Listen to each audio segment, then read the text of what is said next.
เฮาห้องมือนั่งในเพียวฮอดเมืองไทยวันเมืองขึ้นเลยหาเหตุการณ์กว่าตั้งสามต่อพอนออยากกินเสิร์ห้องเฮาห้ามวัดเวอที่เสยเผอพี่น้องไตเสื้อโตเมืองไกลเจ้าฮอดเมืองไทยทางอยู่ในดีหมอสร้างเสาหมอกินหมออยู่ถึงห้องป่วยกว่า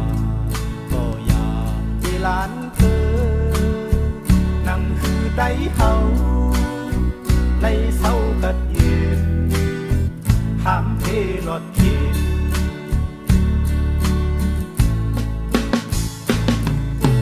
พายานเพิ่นที่ผู้เท่านอนมาเข้าเมืองย้อ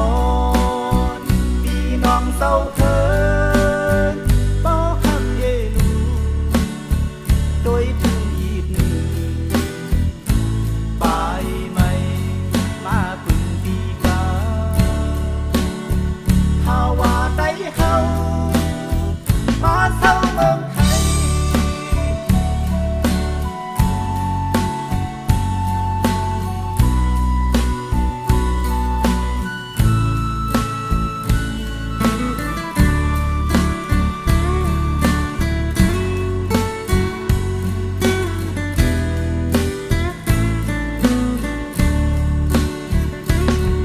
น้องไต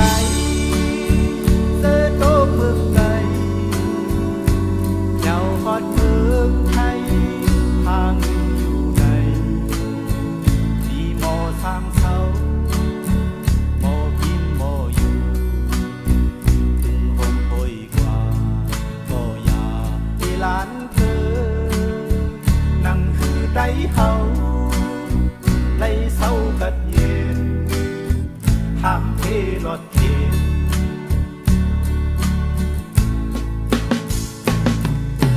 พายาน